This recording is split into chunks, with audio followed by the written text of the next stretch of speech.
viendo ahí, lo que estamos viendo ahí es un torero y un toro, ¿eh? Por lo tanto, nuestra imaginación nos lleva tal vez a una plaza de toros o a pensar en una corrida de toros.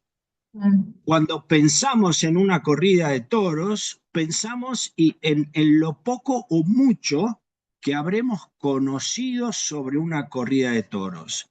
Si aquí hubiese una persona española atendiendo esta imagen, probablemente tengo una idea más acabada de lo que estoy diciendo, o un mexicano, o un colombiano tal vez, o un ecuatoriano, donde las corridas de toros son cuestiones culturales mucho más firmes que las que son en nuestro país. Así todo, en Colonia, Uruguay, hay una plaza de toros que recuerda absolutamente la cultura taurina, pero estoy seguro que nadie va a decir que se trata de un jugador de fútbol que está al frente de una pelota esperando un partido de fútbol. Ahora, esa es nuestra percepción y voy a dar vuelta a esta página y les voy a mostrar un pequeño video que espero lo puedan especialmente escuchar. La reacción de las personas que participan en el video, espero que lo puedan escuchar. Y después hacemos algunos comentarios.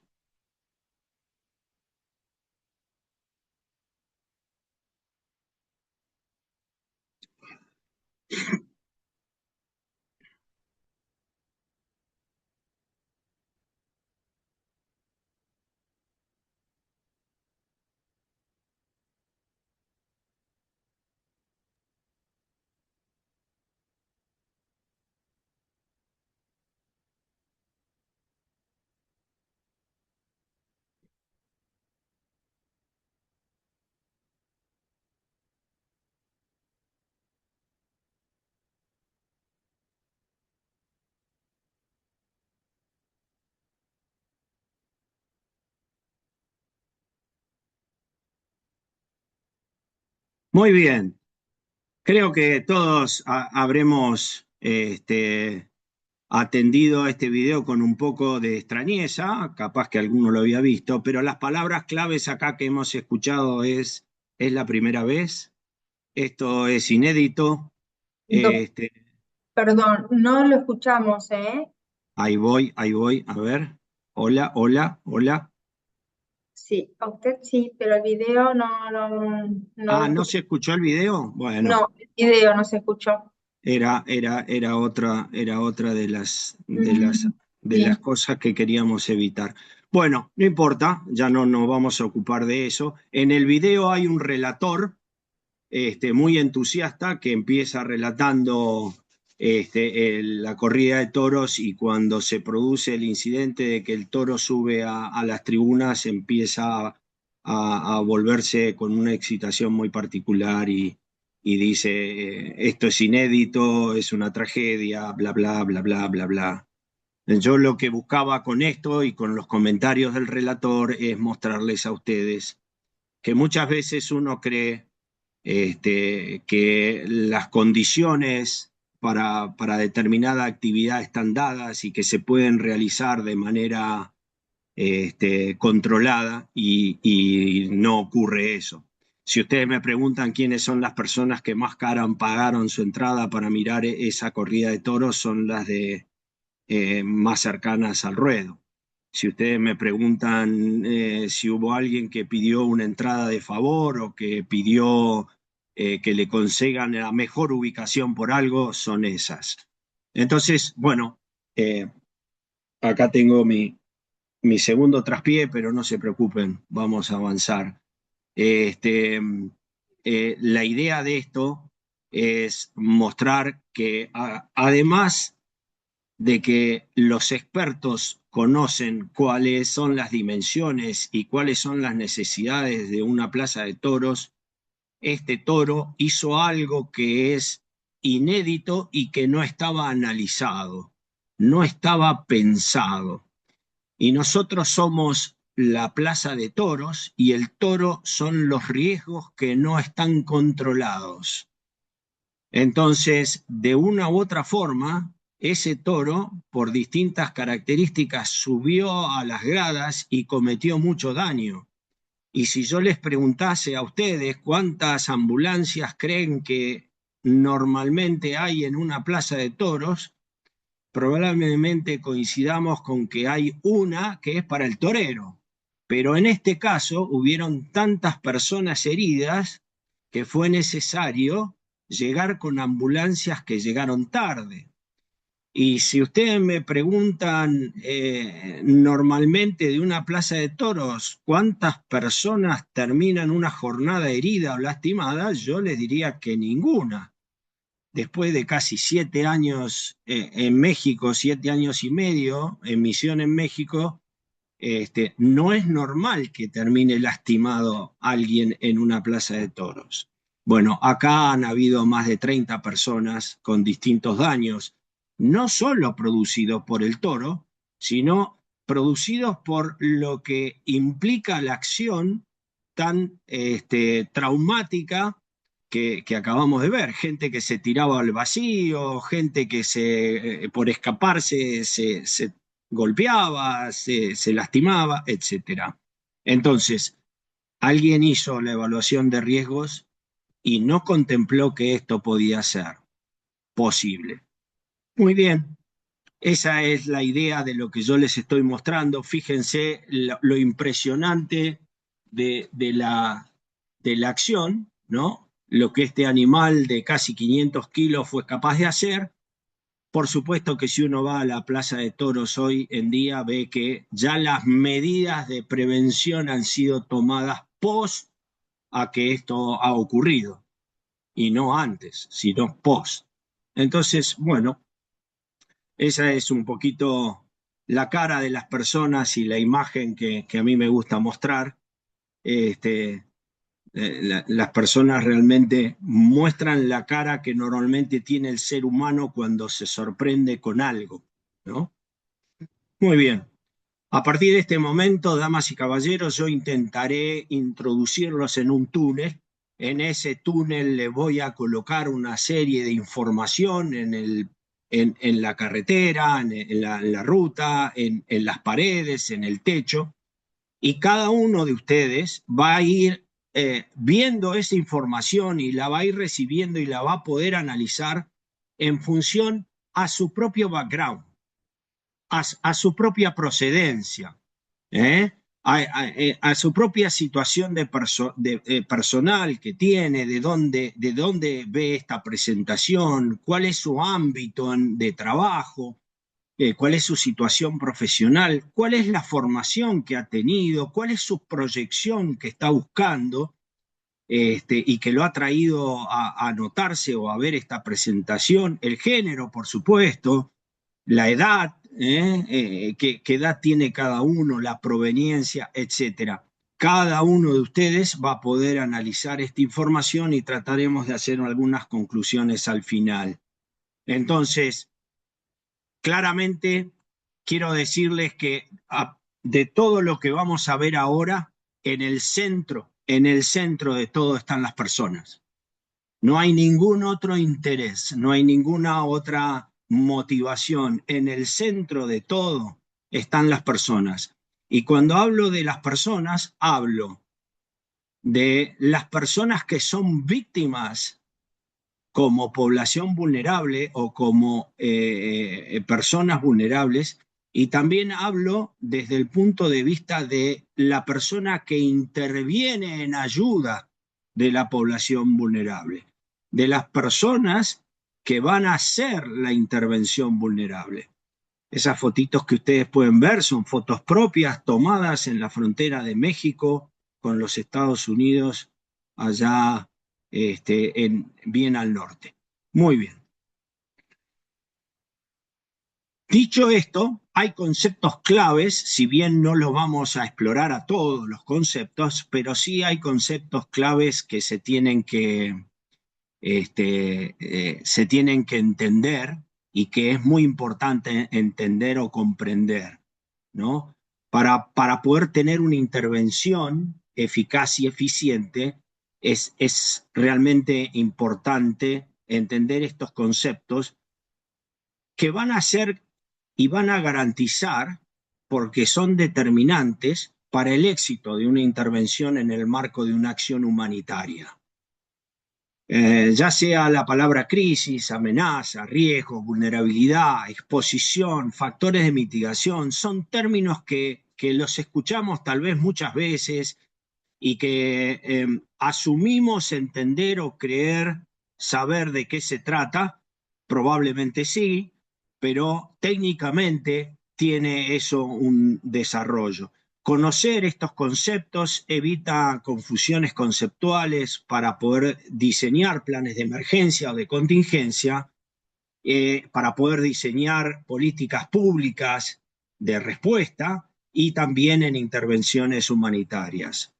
Estos diseños básicamente van a estar basados en evidencia y en un marco de intervención internacional. No es que estamos inventando la fórmula del agua tibia, sino que entendemos que es un marco normativo que está puesto en ejecución a nivel transversal y a nivel global. El objetivo principal de estas terminologías es salvar vida. Una persona que no conoce o que malinterpreta alguna de estos conceptos o los mal utiliza, puede minimizar el impacto que quiere lograr en una intervención humanitaria. Lógicamente, estas son las palabras: amenaza, crisis, riesgo, vulnerabilidad, exposición, factores de mitigación. Esta es una ensalada que tenemos que conocer muy bien y manejar muy bien.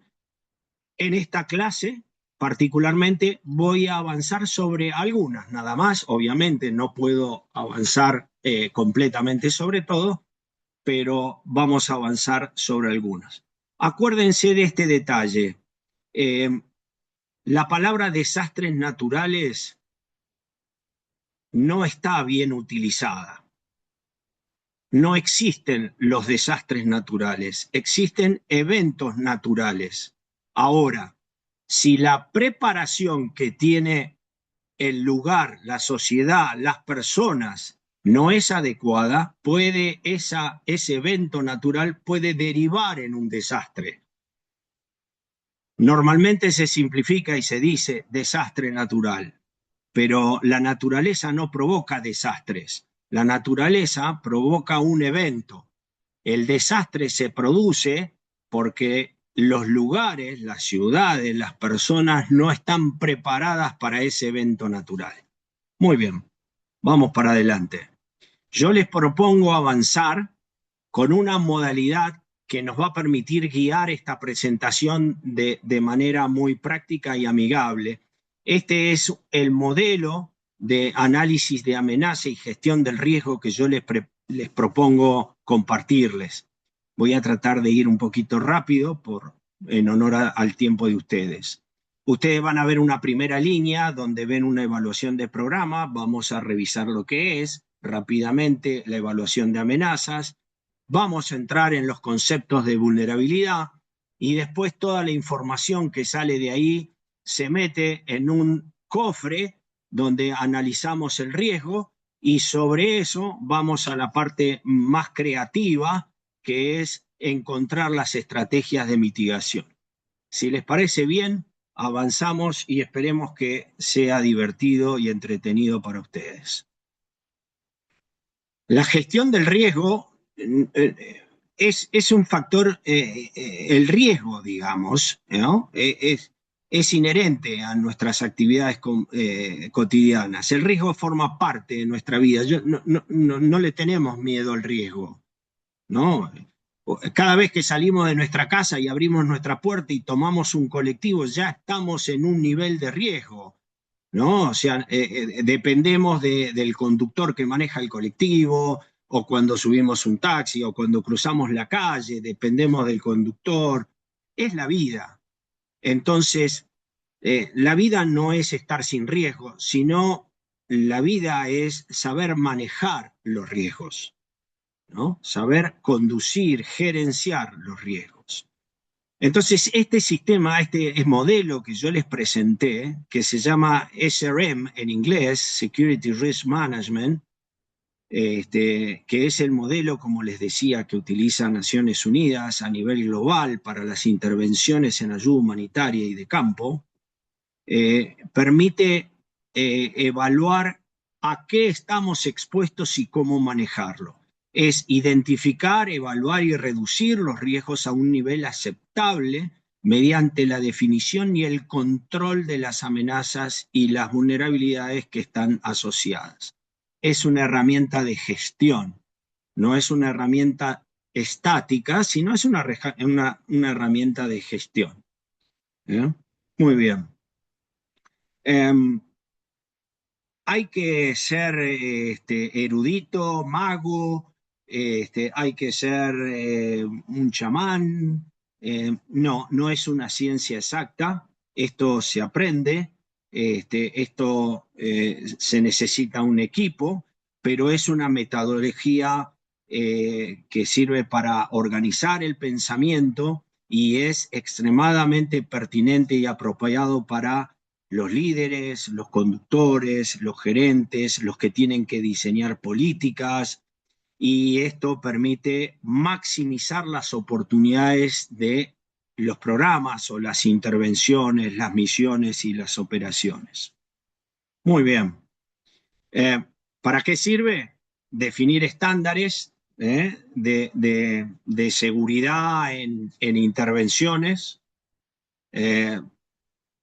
estándares mínimos, ¿no? En función, ahora lo van a ver, pero permítanme que lo mencione como una forma introductoria, cómo hacer una operación con el menor riesgo posible, determinar medidas de mitigación para visitas de evaluación, relevamientos, viajes, operaciones y lógicamente para las intervenciones, identificar necesidades de módulos específicos de la capacitación y el entrenamiento que va a recibir la persona que va a hacer la intervención, ¿no? Y también para calcular los costos que representa esa intervención. Es el concepto general. Y por supuesto, también sirve para, si tomo la decisión de casarme alguna vez, es muy bueno hacer una buena evaluación de riesgo, por las dudas, digo, ¿no? Muy bien. Acá empezamos con el primer desafío. Espero que vayamos bien. Son dos palabras, amenaza y riesgo, son dos palabras que están muy en el libreto de la ayuda humanitaria, de la intervención en crisis, etcétera, etcétera. Eh, eh, Se escucha mucho. Ahora, exactamente sabemos cuál es la diferencia y qué significa cada uno. Probablemente sí, probablemente no, pero déjenme compartirles cuál es nuestra mirada y nuestra definición. Amenaza es todo lo que nos puede causar un daño, es todo lo que nos puede causar un daño. Y el riesgo es la probabilidad de ser afectado por esa amenaza y su impacto. ¿Qué quiere decir esto, damas y caballeros? Quiere decir que la amenaza es intocable. No se puede tocar la amenaza. No puedo minimizar amenazas. No puedo gerenciar amenazas.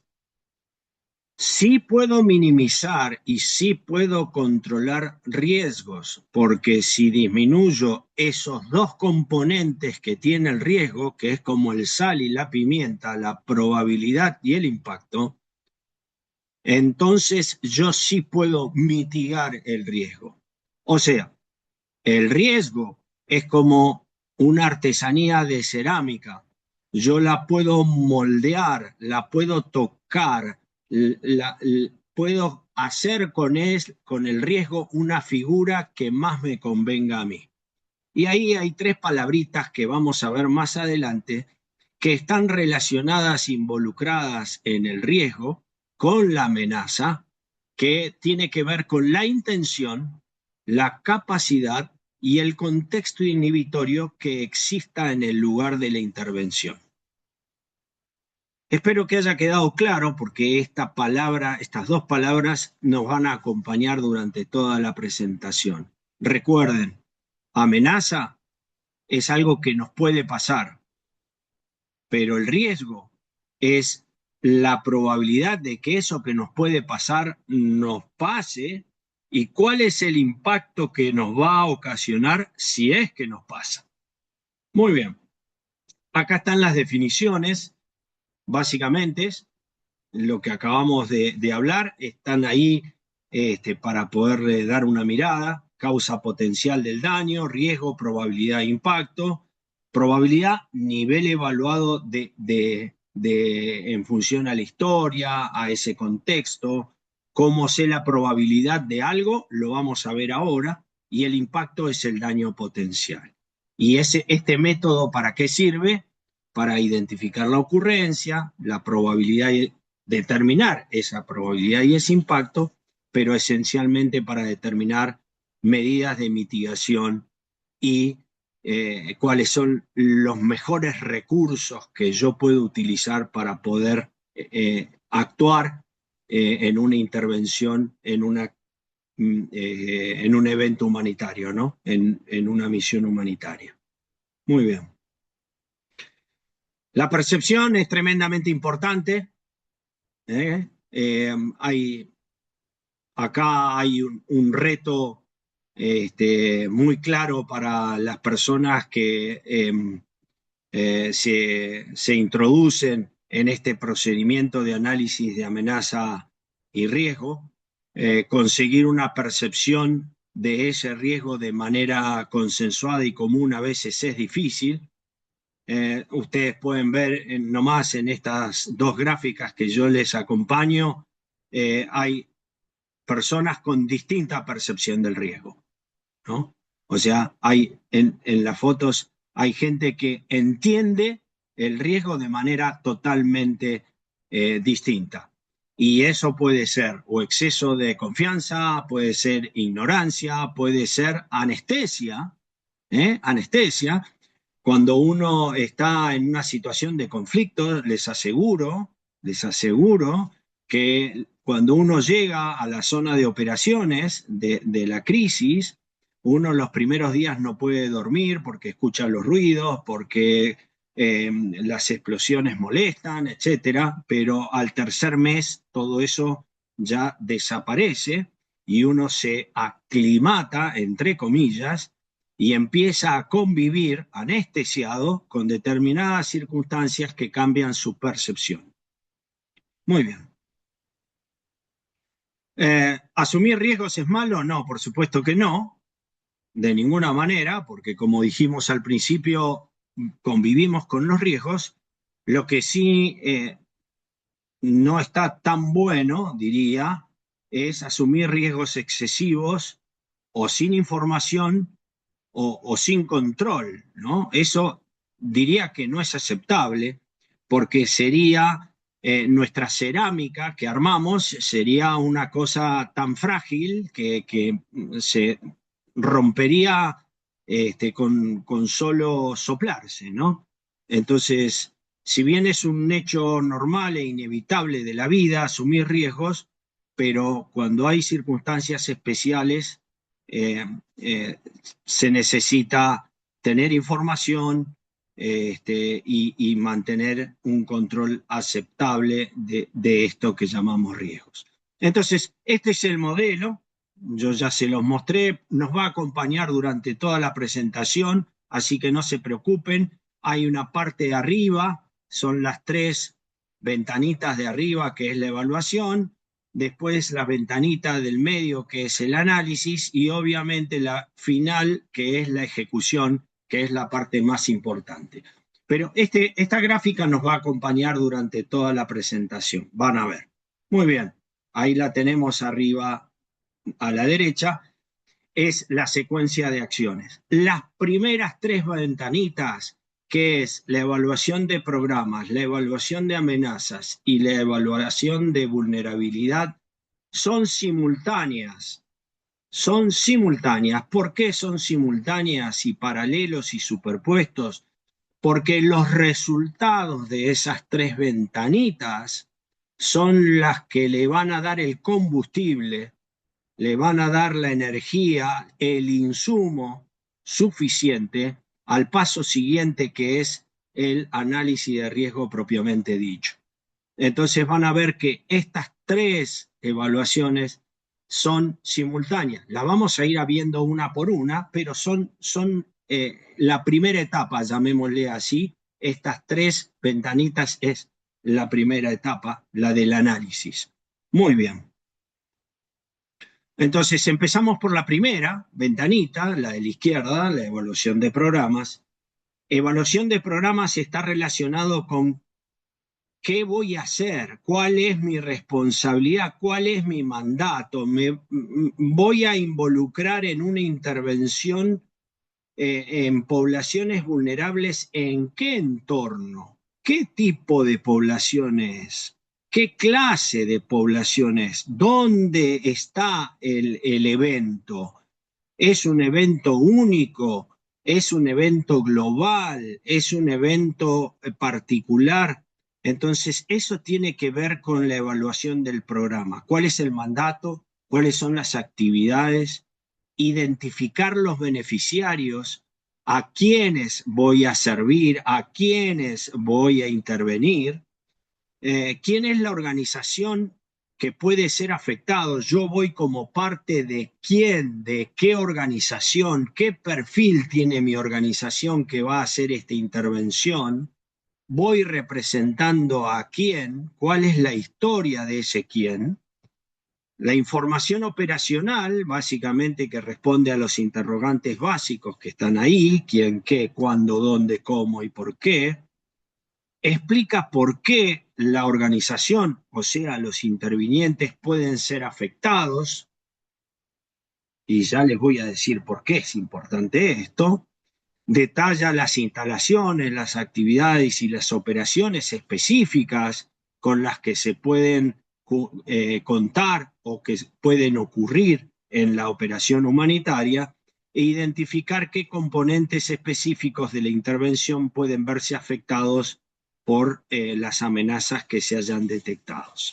Las razones y las circunstancias por las que podrían ser afectados también es importante. Y por último, ¿quién nos puede ayudar con este proceso?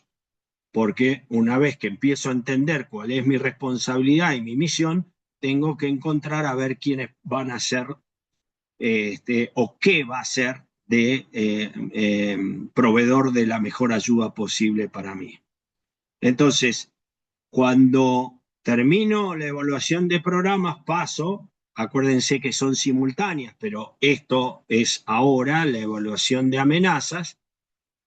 Yo quiero decirles que recuerden que la amenaza es lo que nos puede hacer daño, o sea, no puedo tocar la amenaza.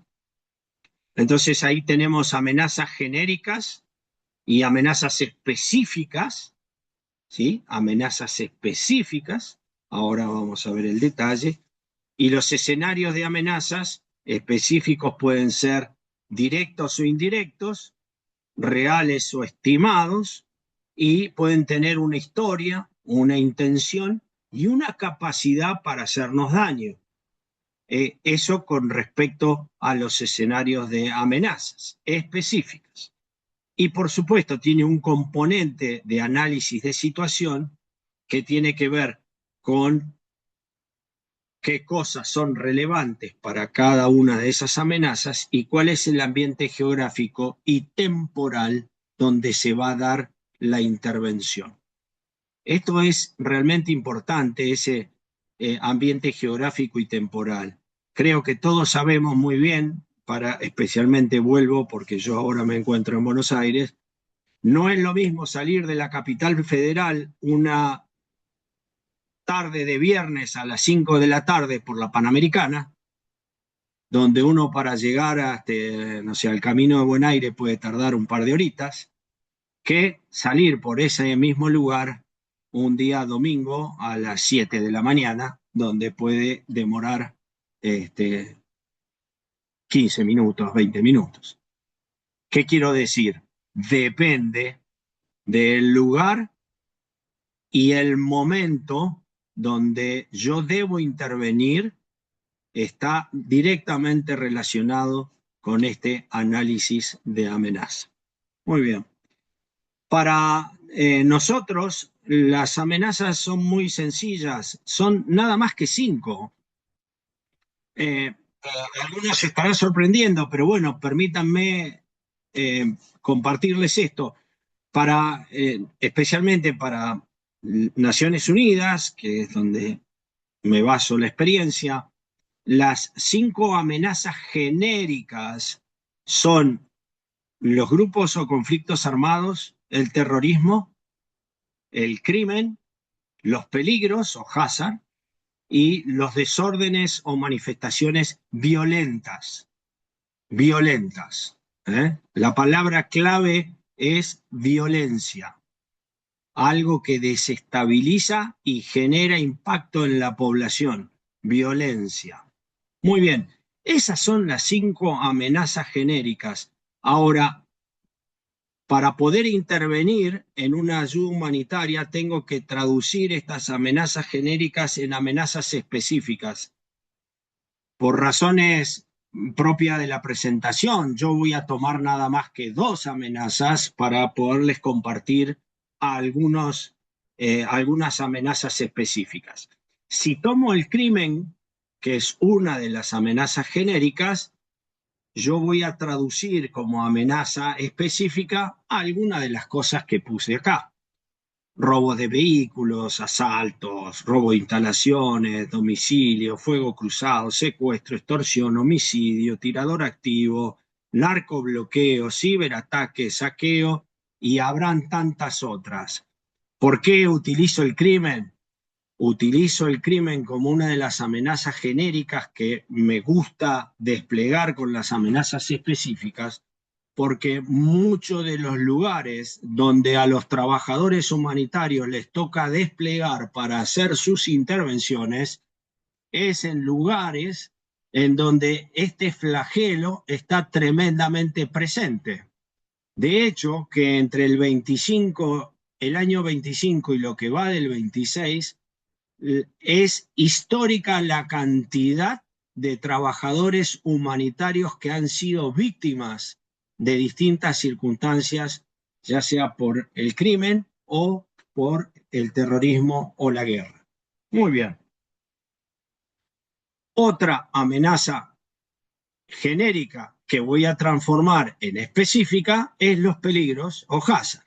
Y ahí entramos con todo lo que ustedes ya saben muy bien.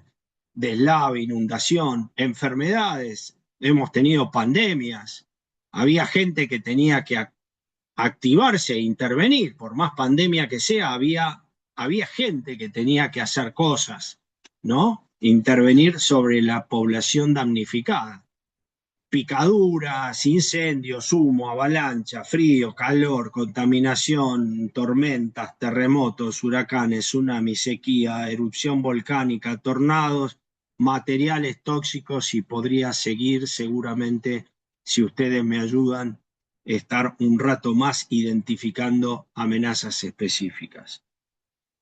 Dicho esto, damas y caballeros, la Argentina tiene sus desafíos. O sea, al principio en la introducción hablamos de los desafíos globales, ¿no? De lo que pasa en el mundo, la foto del mundo vimos. Ahora, llevemos esa foto a nuestra casa, traigámosla para acá y veamos a ver cómo estamos nosotros en casa. Bueno, yo quiero decirle que en casa tenemos una foto que felizmente no es tan drástica en algunas cosas como la del mundo, pero sí tiene sus retos y sus desafíos. Hay muchos lugares, y creo que hemos escuchado en el último tiempo y durante nuestra historia, cuáles han sido nuestros desafíos y nuestros retos. No solo en los temas de incendios, terremotos, inundaciones, ahí ustedes pueden ver en el mapa de la izquierda cuáles son los lugares más propensos. Y básicamente estos mapas ya nos muestran un nivel de riesgos en cuanto a la facilidad para poder ver esto. En términos de terremoto, que quería yo poner esto porque después de lo que pasó en Venezuela y Colombia lo tenemos fresco. A mí me tocó estar en el 2010 en Haití, me tocó estar en el 2017 en el terremoto de México, y les puedo asegurar que gerenciar esos momentos es un reto extremadamente interesante.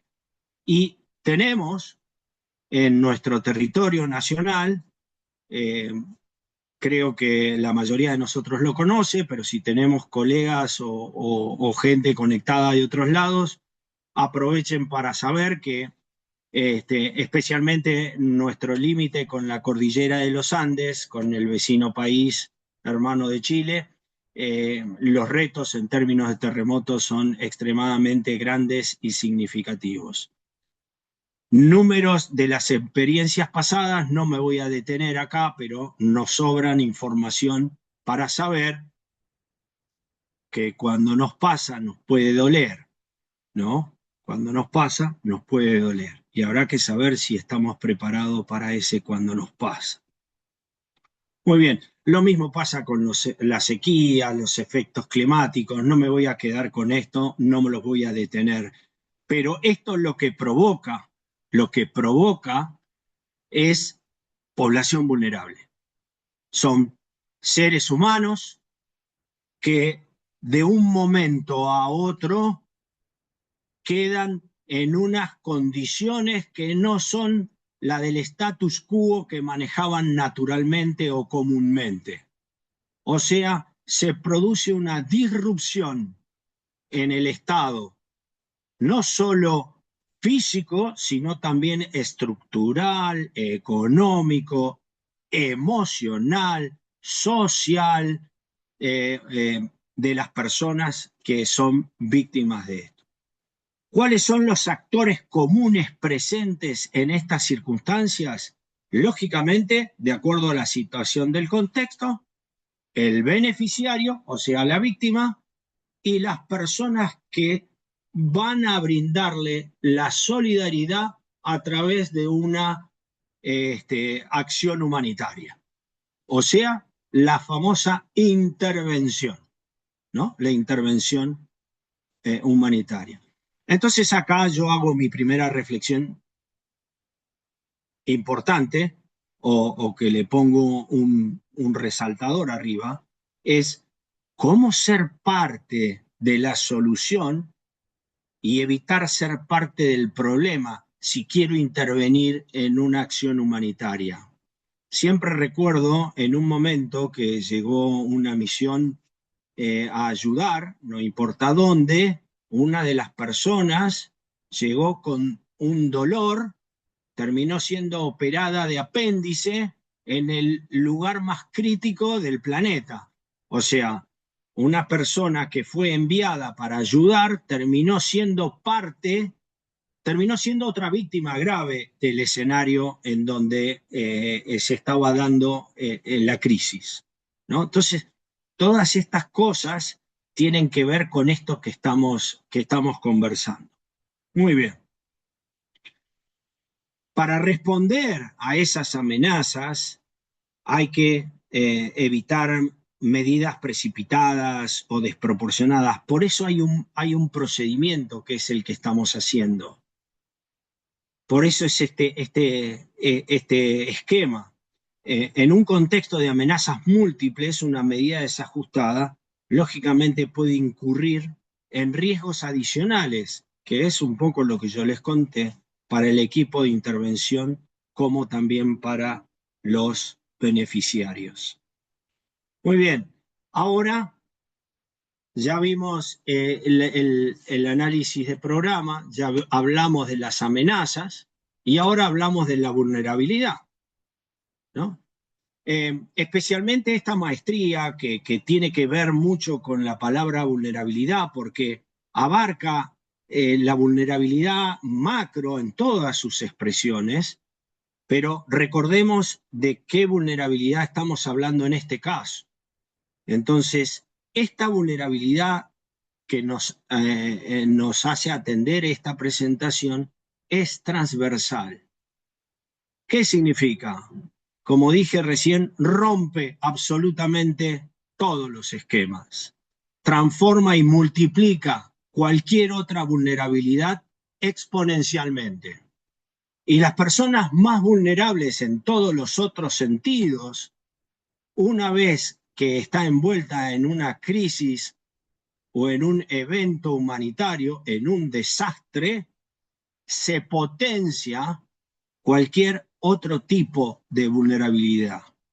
O sea, las crisis potencian exponencialmente cualquier vulnerabilidad a la que nos estemos refiriendo, ¿no? Muy bien. Estas situaciones de crisis, como digo, son transversales.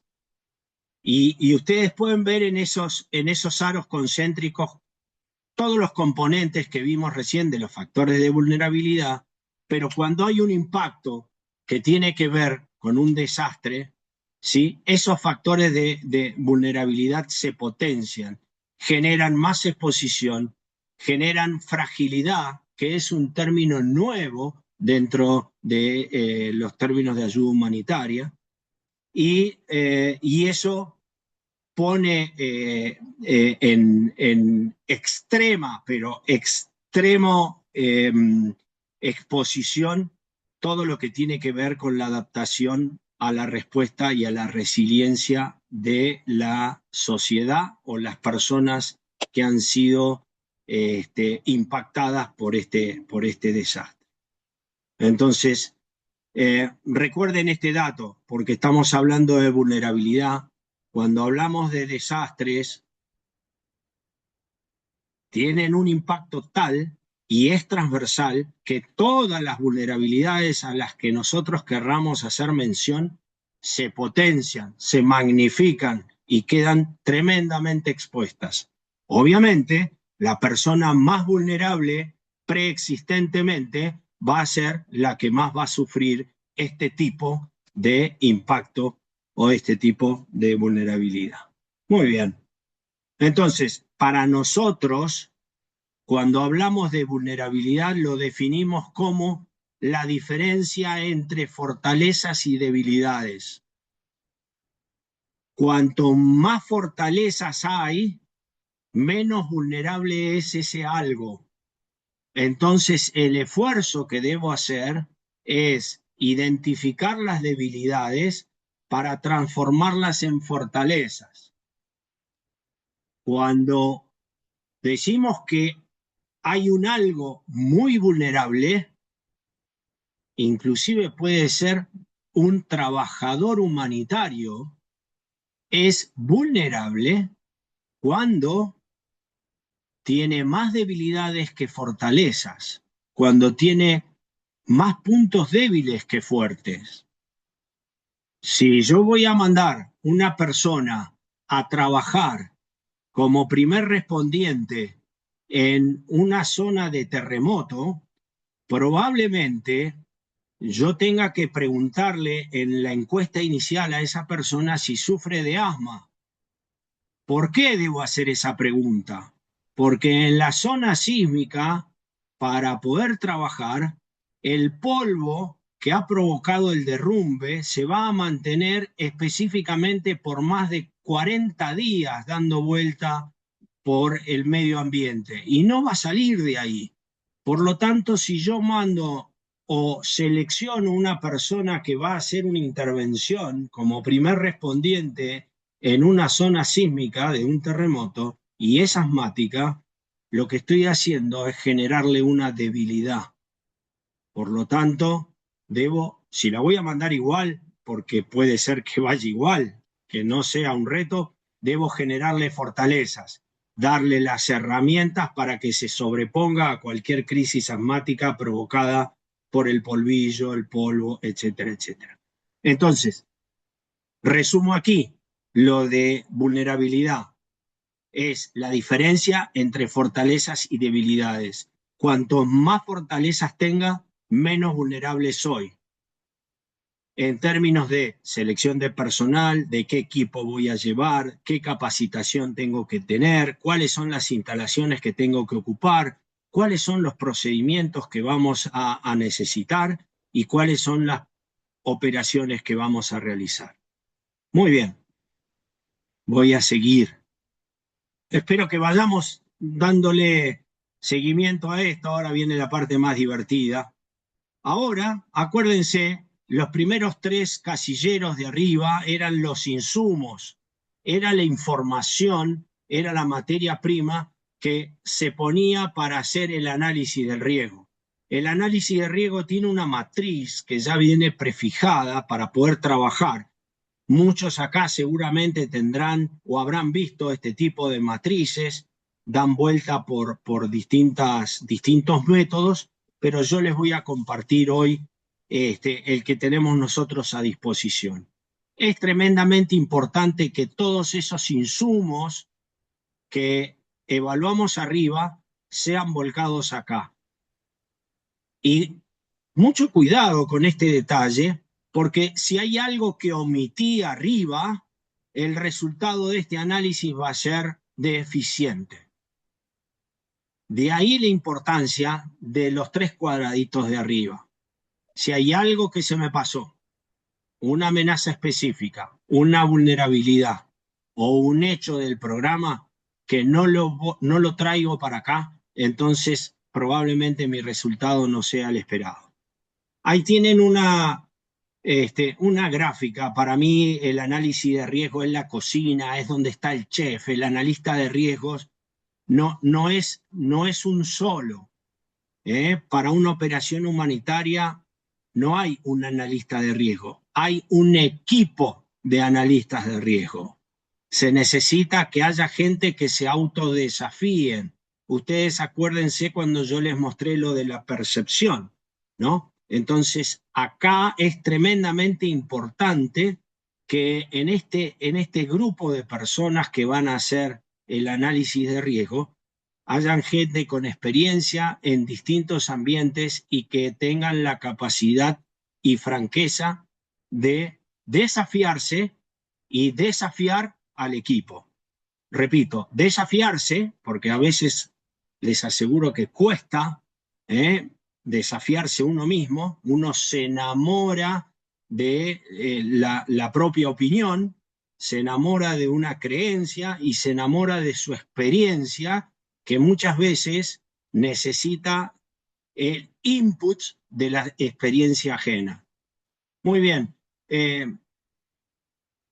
para que ustedes vean lo que significa probabilidad alta, impacto bajo, probabilidad baja, impacto bajo, esos serían los mejores escenarios, y probabilidad baja y alto impacto no es un escenario bueno, y el escenario que es definitivamente inoperable es alta probabilidad y alto impacto. Ahora nos vamos a zambullir de cabeza un poquito en este proceso de la matriz. Quiero que sepan que yo no aspiro que ustedes, después de ver esto, salgan analistas de riesgo. Mi aspiración es que salgan motivados a investigar o motivados a saber que para intervenir en este tipo de situaciones se necesita un proceso, que no es agarro mi valija y voy a ayudar. No se trata de eso. Muy bien. Este análisis de riesgo, cuando yo lo mastique, lo lleve adelante, colocando el impacto y la probabilidad, me va a dar un nivel de riesgo de cada una de las amenazas específicas, de cada uno de esos riesgos que yo estoy identificando. Pero ese es la foto, ese es el riesgo actual que yo estoy identificando, ¿no? Ese es el riesgo actual. Acuérdense de esto y lo van a ver, lo van a seguir viendo en el grafiquito. Es la foto, es el que debo manipular para disminuir. Cuando les mostré la cerámica, les mostré esa fotito, bueno, al riesgo le voy a poner esos 2 condimentos, probabilidad e impacto, sal y pimienta, para poder manipularlo. Muy bien. Ya les mostré la percepción, lo que significa entrar en esta matriz con esta percepción distinta completamente. Hay gente que puede pensar distinto dentro del equipo de preparación y de analistas, pero esta matriz sirve para, cuando evalúo el impacto, puede pensarlo desde el punto de vista de las personas, del personal que va a intervenir, puede verlo desde el punto de vista de los bienes que vamos a necesitar o que se necesitan para intervenir, o de los bienes que se están perdiendo, y sobre la operación esencialmente. ¿Cómo vamos a desarrollar esa operación? Es la interacción entre la sal y la pimienta. Perdonen si soy muy gráfico con esto, pero lo que intento es dejar bien explicado que la probabilidad y el impacto son los condimentos del riesgo, ¿no? La amenaza no tiene ningún condimento. El riesgo es el que se puede manejar. Entonces vamos a manejar la probabilidad y vamos a manejar el impacto y vamos a manejar la probabilidad en esta matriz. La probabilidad, ¿cómo se hace? En función a esa intención, circunstancia y tendencia, hay una matriz que nos permite llegar a leer algunos conceptos ahí en esta matriz, calificar, poner números. No es motivo esta presentación, y si los números dan entre los que están ahí abajo, me va a dar el nivel de probabilidad. Ese nivel de probabilidad con el impacto que yo determiné se van a juntar en esa grilla, en esa matriz, y me va a dar el nivel de riesgo de cada uno de los riesgos que yo estoy evaluando. Entonces yo posiciono en ese tablero en función a la probabilidad y el impacto. ¿Qué es lo primero que evalúo? ¿El impacto o la probabilidad? La probabilidad primero. Si la probabilidad me da que es negativa, ¿para qué voy a gastar mi tiempo en evaluar el impacto? Si no va a pasar, es como decir que yo voy a dar antes de un congreso en Montevideo, Uruguay, de empezar el congreso, voy a empezar con una charla que está relacionado con los puntos de evacuación por terremoto.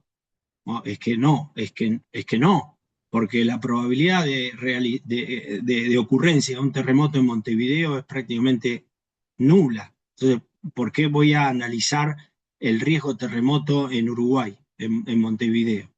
Bien, sigo adelante. La idea en esta matriz es jugar con el impacto y la probabilidad y llevarlo siempre hacia abajo. ¿Con qué se hace esto? Con el paso siguiente. O sea, la idea es, una vez que tengo ese nivel de riesgo de la foto que yo les mostré, llevarlo lo más abajo posible, que va a ser el nivel de riesgo que me va a permitir operar. Entonces, ya terminé con la cajita del medio, ahora voy con la última cajita, que son las estrategias de mitigación. O sea, ya sé con qué riesgos voy a operar. Ya sé la fortaleza, las debilidades, ya sé. Ahora, ¿cómo hago para mitigar ese riesgo? Y como ustedes ven en la cajita que vamos a avanzar ahora, que es las estrategias de mitigación, abajo dice nivel de riesgo residual. Ese es el nivel de riesgo que vamos a aceptar para ir a ese trabajo, para ir a esa intervención. Ese es el nivel de riesgo. Es el nivel de riesgo que nosotros aceptamos cuando salimos de nuestra casa a trabajar. Y hay un procedimiento, y acá hay un gran trabajo y un gran esfuerzo, y se necesita mucha creatividad. La regla mnemotécnica para poder avanzar sobre los factores de mitigación son esa que dice ECAT, que significa aceptación, control, evitar por void y transferir el riesgo. Esos son los conceptos que nos van a guiar acá. O sea, ¿qué puedo hacer para controlar? ¿Qué puedo hacer para evitar? ¿Qué puedo hacer para transferir? ¿Y cuáles son los que voy a aceptar? Acá está el trabajo, acá está el esfuerzo. Y esto no para, esto es permanente, ¿eh? Este paso es continuo. Estoy todo el tiempo pensando. ¿Por qué? Porque pueden surgir nuevas variantes y nuevos elementos de juicio. Entonces, ¿cómo funciona la mitigación?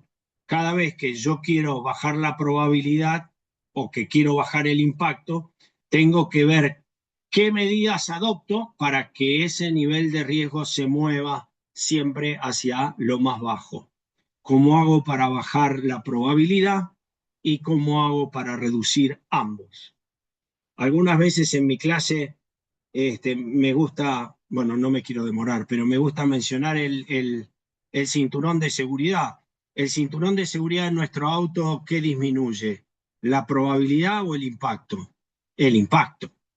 La probabilidad de un accidente no lo disminuye el impacto. Ahora, si el cinturón de seguridad en el auto está, pero no me lo coloco, no hay mitigación de riesgo. El cinturón de seguridad en sí, por sí solo, no mitiga nada. Mitiga si está colocado correctamente. ¿Eh? Entonces, la probabilidad de un accidente de tránsito se mitiga si respeto la velocidad máxima, pero el impacto lo puedo mitigar con el cinturón de seguridad. Muy bien. En las fases de intervención, que en resumen son algunas más y un poco más complejas, pero en resumen he querido poner esto.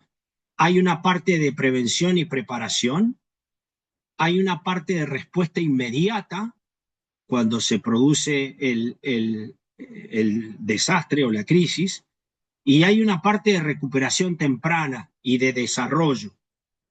Quiero que sepan que en todas las fases hay niveles de riesgo, ¿sí? Para la preparación y la prevención hay niveles de riesgo.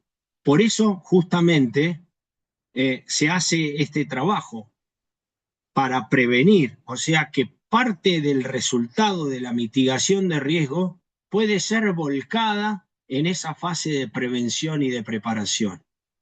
Ni hablar del momento de la respuesta y, por supuesto, en el post, en la recuperación temprana y desarrollo. La idea, que son esas flechas que ustedes ven ahí, que la amenaza golpee o el riesgo golpee con cada uno de esos aros y sea rechazado, digamos. ¿Por qué? Porque hemos tomado todas las medidas que nos permitan trabajar, operar, intervenir con el menor nivel de exposición al riesgo posible. Muy bien. Requisitos y estrategias. ¿Cuáles son los requisitos? Las estrategias y acciones de reducción de mitigación de riesgo. Miren, parece la redacción de valores. A mí me encanta esta lámina cuando la construí, la puse realmente para poder hacer ese esfuerzo y disminuir el riesgo en la operación, el riesgo de las personas que van a intervenir. No solo se necesita conocimiento técnico, sino se necesita liderazgo, capacidad, trabajo en equipo, talento, compromiso, vocación de servicio. Las personas que están atentas y preocupadas por esta temática definitivamente tienen una vocación especial. Definitivamente tienen una parte de sí que les dice: yo quiero ayudar, yo quiero participar, yo quiero intervenir. Responsabilidad, sensibilidad, por supuesto, visión, perseverancia. Muchas veces hacemos cosas y no vemos los resultados inmediatamente. Se necesita insistir, honestidad, transparencia y esfuerzo. Esta es una lámina que siempre digo que sin la mayoría de estos valores y estas características es muy difícil complementar el talento para disminuir las amenazas, los riesgos y las vulnerabilidades. Muy bien, entonces hemos paseado un poco por arriba en todo este esquema, ¿no? Ustedes recordarán, este esquema está de manera lineal, pero es un ciclo, es como si fuera un círculo que está permanente, es una dinámica de movimiento. Yo lo pongo de esta manera porque es metodológicamente la manera que me permite, y más en esta modalidad de comunicación televisiva remota, es la manera que creo que nos permite entender una secuencia del razonamiento. Pero bueno, esos factores de mitigación de riesgo se transforman en ¿qué? ¿Cómo hago yo para bajar ese nivel de riesgo con disminución del impacto y disminución de la probabilidad? Con entrenamientos y capacitaciones específicas que le tengo que dar a las personas, depende del lugar donde vamos a entrenar. No es lo mismo una persona que va a intervenir que tiene entrenamiento de primeros auxilios, porque esa persona ya puede ser parte de la solución, no parte del problema. Técnicas de negociación para poder negociar. Se lo digo, una de las cosas que aprendí en mi ruta, en mi camino, fue ser negociador con población autóctona, indígena, ancestral o como le quieran decir. Experiencia personal. Las personas que ya han tenido experiencia no son las mismas aportaciones que pueden hacer de una persona que no ha tenido experiencia. El autocuidado, la conservación y el cuidado psicoemocional. No es sencillo intervenir en gente que está vulnerable. No es sencillo convivir con la desgracia ajena, y menos hacerlo durante mucho tiempo. Entonces, el autocuidado y la protección psicoemocional de las personas que intervienen es tremendamente importante. Y también entender y comprender la situación emocional, psicoemocional de las personas que son víctimas, ¿sí? Y que uno va a ayudar. Ahí dice SISMU. Nosotros en Naciones Unidas tenemos una unidad que nos acompaña dentro de nuestra organización, dentro de la organización que yo lideraba, que se llama Critical Incident Stress Management Unit, que es la unidad de manejo crítico del estrés, es la unidad que acompaña a los que realizan la actividad de intervención en poblaciones en desastres humanitarios. ¿Qué tipos de equipos vamos a llevar? La operación versus el timing, la decisión de cuándo vamos. Este es el momento, en qué momento vamos, en qué momento lo hacemos. ¿Operamos de noche? ¿Operamos de mañana? ¿De día? ¿En qué circunstancia? Las medidas de protección. Necesitamos que alguien nos lleve, nos traiga, nos cuide, nos proteja, nos escolte, etcétera, etcétera. La iluminación. ¿Es lo mismo trabajar con iluminación natural que con iluminación artificial? Les aseguro que no. Les aseguro que no. Escolta, transporte, alojamientos, control de acceso. Cuando hablo de alojamiento, hablo de los campos de refugiados, hablo de los campos de movilizados, hablo de los albergues, etcétera. Sistemas de alarma, botones de pánico, navegadores satelitales, chalecos, cascos, blindajes, los equipos, las exigencias de salud, las vacunas, los sueros que tiene que tener cada persona que va a realizar la intervención, qué comunicaciones van a estar habilitadas. Ustedes saben muy bien la extensión que tiene nuestro país, y cuando uno sale a la ruta argentina, al poco tiempo de salir de las ciudades o de los principales pueblos, pierde la señal de telefonía. Entonces, además de eso, si ustedes son conscientes que en un terremoto lo primero que caen son las torres de teléfono, entonces es un desafío tremendamente crítico al momento de tener que hacer una intervención en ese tipo de escenario. Coordinaciones, plan de contingencia, protocolos. Siempre digo que las opciones de mitigación tienen que reunir las condiciones AFA. Y no significa Asociación del Fútbol Argentino, aunque me encante la relación, significa que todo lo que yo contemple como factor mitigante de riesgo tiene que ser apto, factible y aceptable. Si no cumple con ese estándar, entonces probablemente no me sirva. No me sirva porque no es apto, porque no es factible y porque no es aceptable. Habrán ustedes escuchado que los papeles aguantan cualquier cosa. Estos no son papeles. Estamos hablando de salvar vidas, acuérdense, y que en el centro de todo están las personas. Está el que interviene y el destinatario, el beneficiario.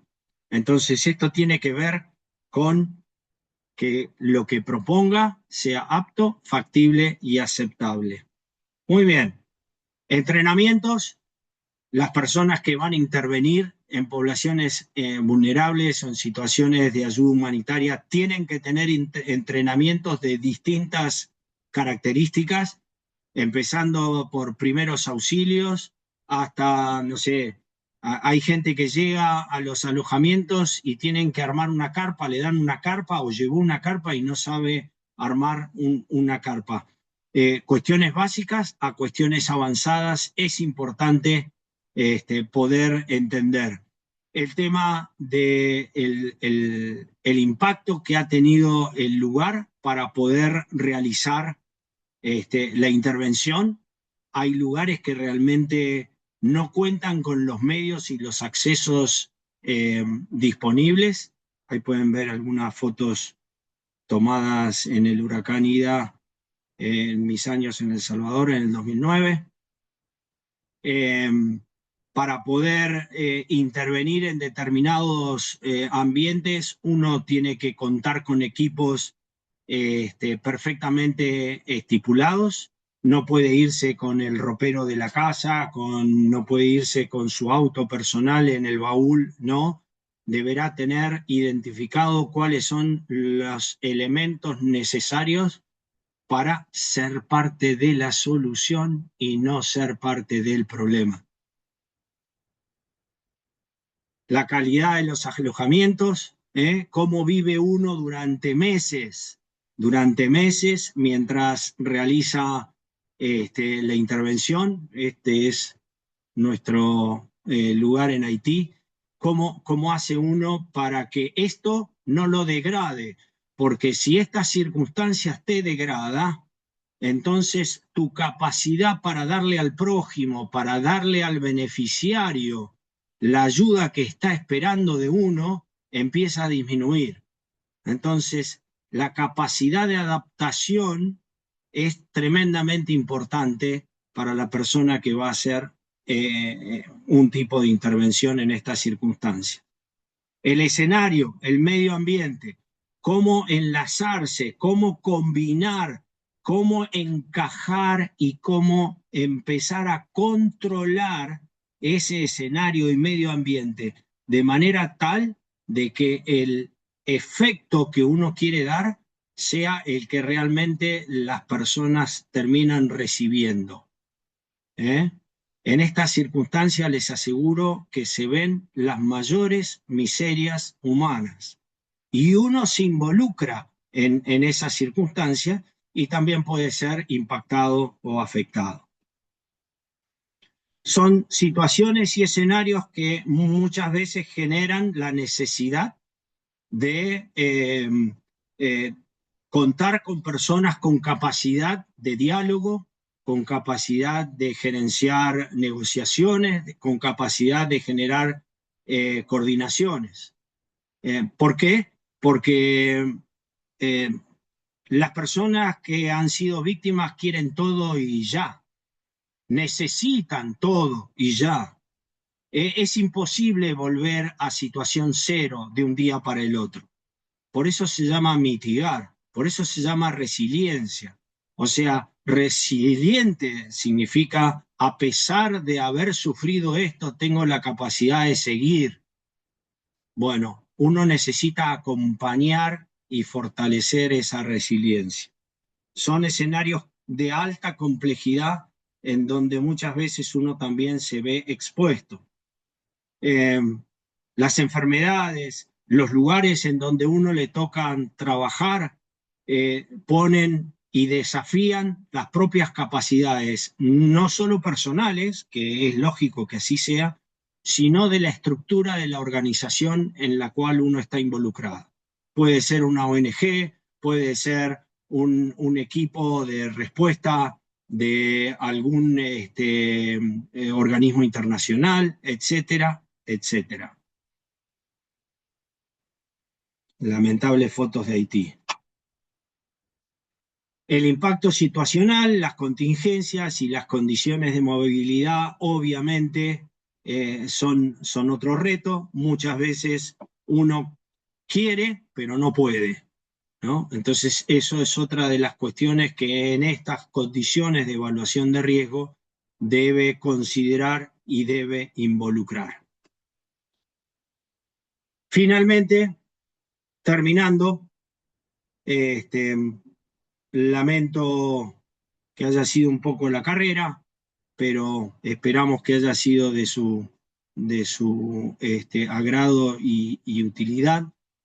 Este modelo es el modelo que nosotros proponemos, tiene más detalles para los analistas de detalle, pero es algo que nos permite pensar con determinado proceso, con determinado cuidado, para que no se nos pase ningún detalle.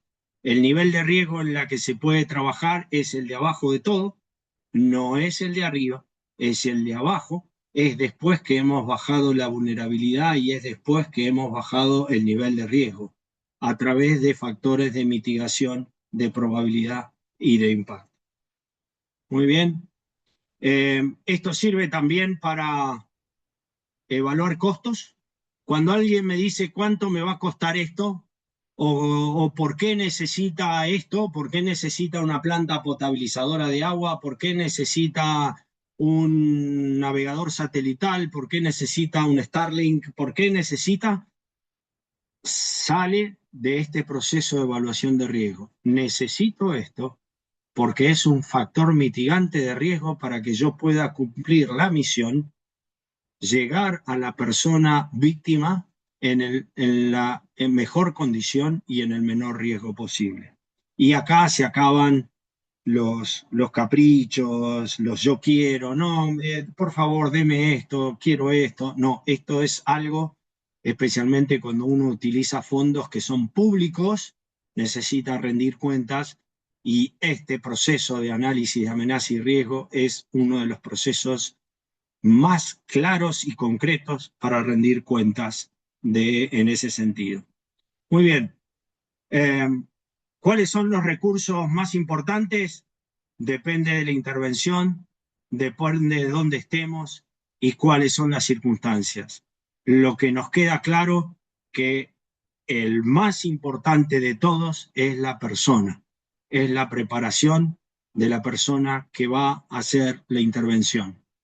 No se trata solamente de leer libros, se trata de adoptar la capacidad para hacer una intervención en este tipo de situaciones tan específicas como son los desastres, las crisis y las situaciones de ayuda humanitaria.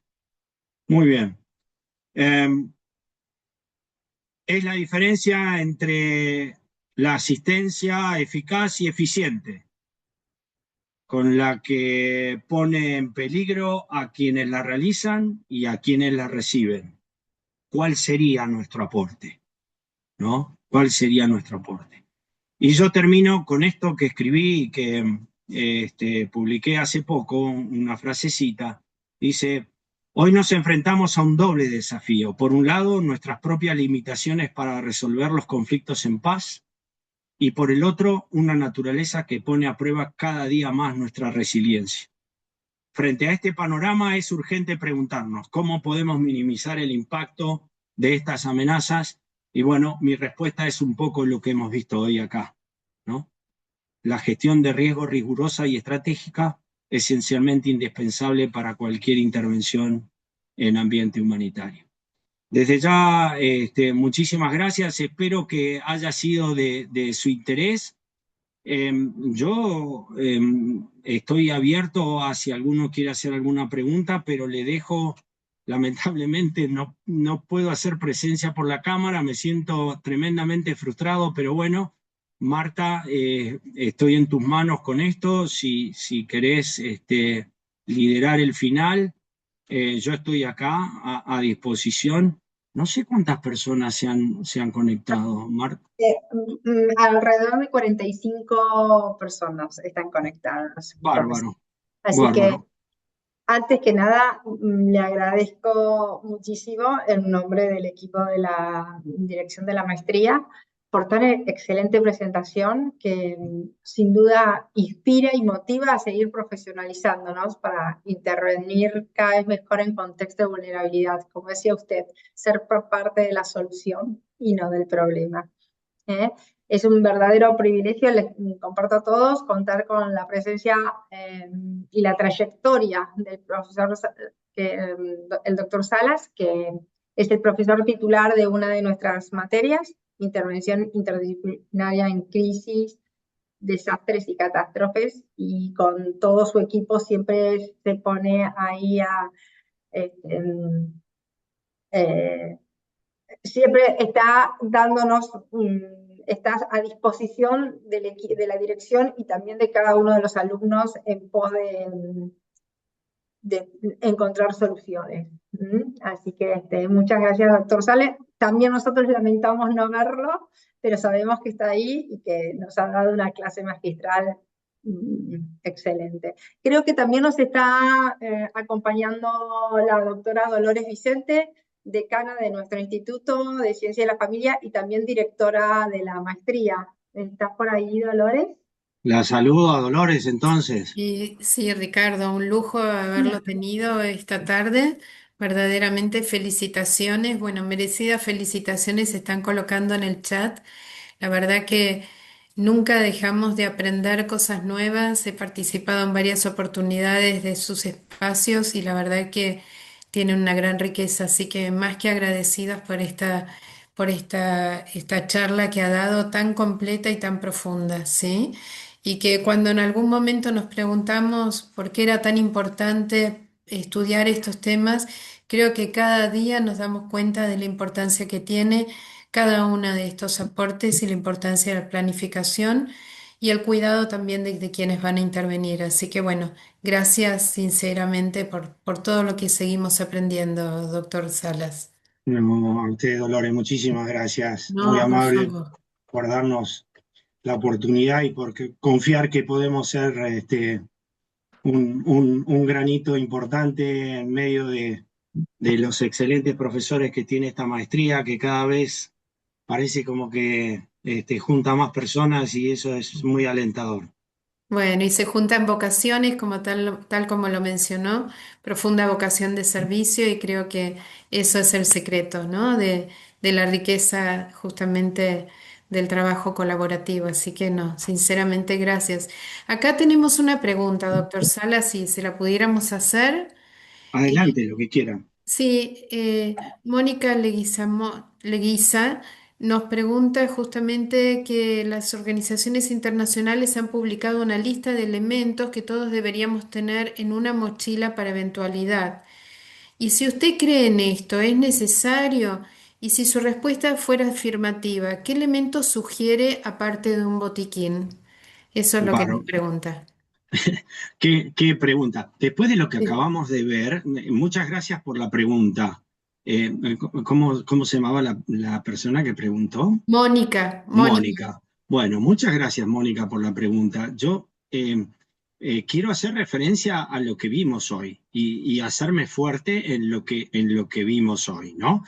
Eh, Todo depende del lugar, ¿no? Yo hablaba de Montevideo, Uruguay, hablando de terremoto. Imagínense que yo en Uruguay les voy a decir que preparen una mochila para prevenirse de un sismo. Obviamente no aplica ahí.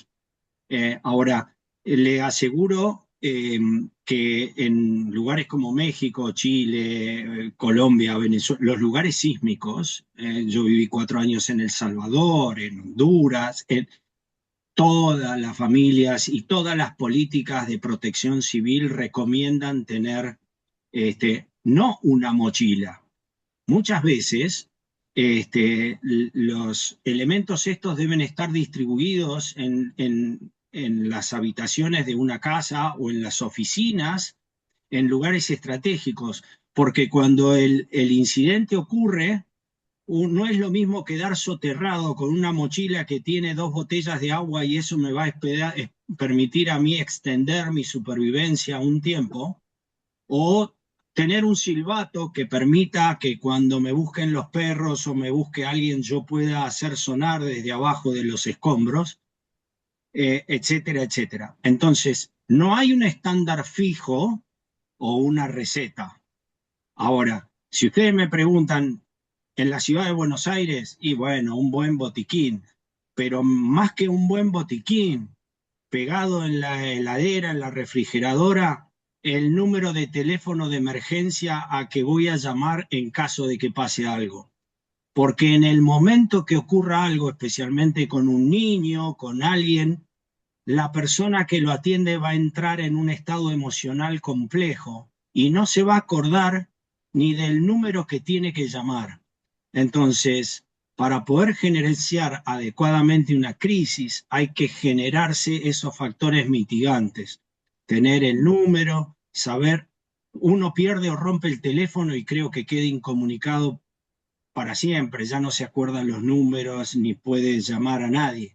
Entonces, más que una mochila, yo creo que con un botiquín y un número de emergencia vamos para adelante.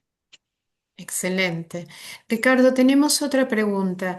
Mauro nos pregunta qué rol cumplen los sistemas de información geográfica y la teledetección en la anticipación y el monitoreo de amenazas humanitarias. ¿Los considera herramientas fundamentales hoy en día? Sí, qué buena pregunta. Veo que hay un técnico ahí, especialista, que está haciendo gala de sus conocimientos. Me parece espectacular. Le voy a contestar con los míos. Hoy en día es clave trabajar en función a la evidencia. O sea, ya no, antiguamente, ustedes saben, se trabajaba en función de supuestos. Y la mayoría de los planes de prevención y demás estaban basados casi al 100% en supuestos. Hoy en día siguen existiendo supuestos, por supuesto, pero esos supuestos están generados por evidencia. Entonces, todos esos sistemas tecnológicos que mencionó el participante son claves y vitales para poder tener una intervención adecuada, ¿no? Y uno no puede saber o desconocer en una intervención, en una situación de crisis humanitaria, si va al desierto, qué tipo de desierto, si va a tener que subir una montaña de 1.000 metros o de 4.000 metros, si va a necesitar oxígeno. No puede desconocer.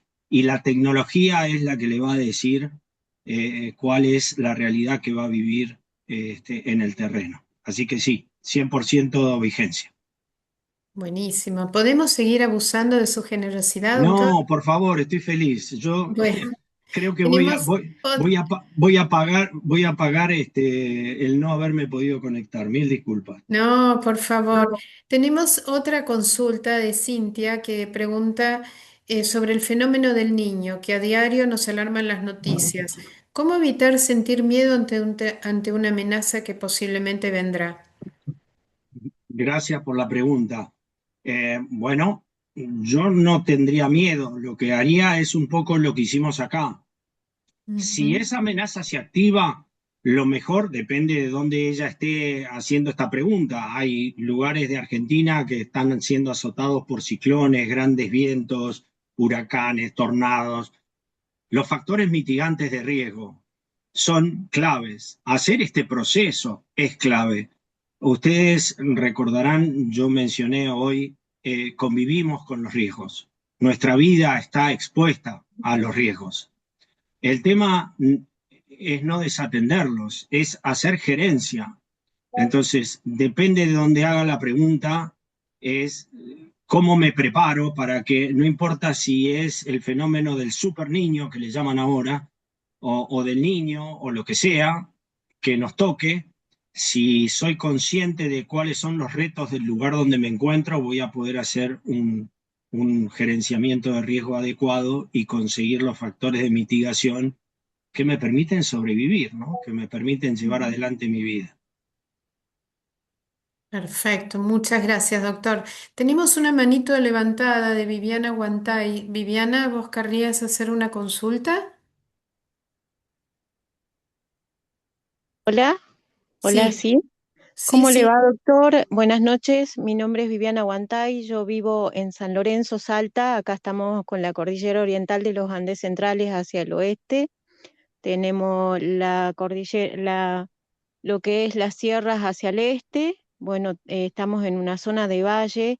Es muy importante lo que usted está dando hoy, esta clase o esta intervención que tenemos hoy, porque la verdad que con el tema de lo que se refiere a incendios forestales, lo que se refiere a lo tectónico también dentro de la zona, estamos en un lugar tectónico, tectovolcánico, tenemos los volcanes hacia Chile y está buenísimo lo que explicó, está muy bueno. Yo lo había pedido a nivel provincia al gobierno de Salta y muchos, yo creo, y se ha dado con el tema de los incendios forestales más que nada, pero todas estas cuestiones se tienen que verse a nivel nacional, a nivel mundial, porque no es que van a suceder en un tiempo, sino que es como usted dice, ya lo estamos viendo continuamente, entonces también estar preparados nos va a salvar a muchos, o sea, no a todos, pero nos va a salvar cómo hacer o cómo prevenir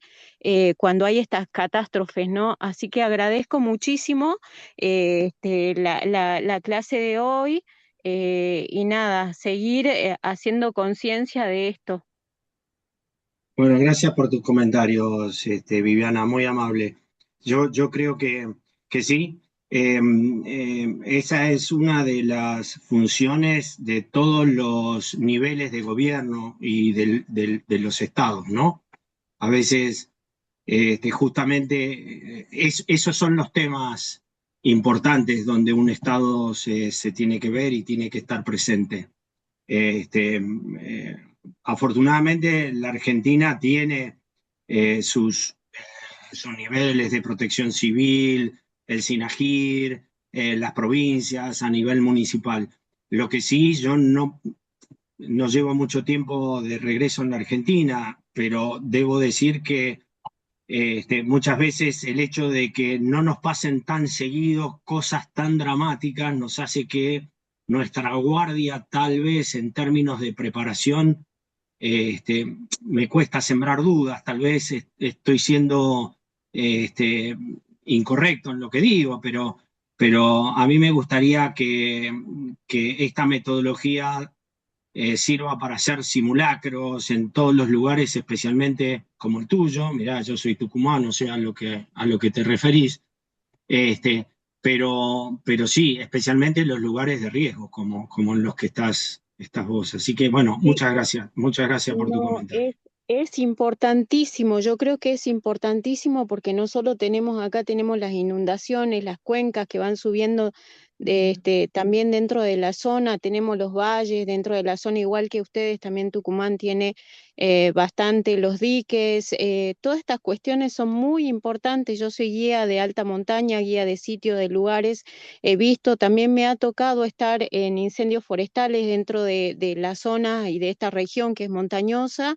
Y bueno, hace mucha falta la conciencia, el saber, el conocimiento y bueno, y agradecerle también, ¿no? Otra vez de nuevo esto. Gracias, gracias.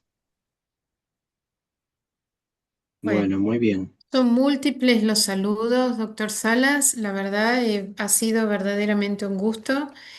No sé, Martita, si querés comentar algo más, pero la verdad que ha sido un lujo haber podido compartir este tiempo y tanto que seguimos aprendiendo. La verdad que aportó muchísimo el doctor Salas. Tenemos muchos comentarios que Muchísimos. motivan a seguir adelante, así que ya se los compartiré después al doctor Salas. Algunos de ustedes me preguntaron en privado algunos temas sobre la maestría, así que acá para todos les voy a poner el contacto de Florencia Cardini, que es quien se ocupa de esos datos que a ustedes les pueden llegar a interesar sobre la maestría en intervención en poblaciones vulnerables. Ha sido un gusto, muchísimas gracias por su tiempo, por el tiempo dedicado para la propagación, doctor, y No, gracias. y esto que dice me frustra porque no me pude conectar, olvídese de eso porque fue una responsabilidad de varios y como decía usted, es Murphy que está poniendo ahí la cola, así que no se Eh, preocupen. Y hoy no me, to- me- ensombreció para nada su presentación. hoy me tocó ser Batman, desde la Baticueva. Bueno, muy bien. Muchas Ha gracias, ¿eh? sido Disculpen, verdaderamente un lujo y gracias a todos. Muy buenas noches y como siempre a disposición, ¿eh? buenas noches, muchas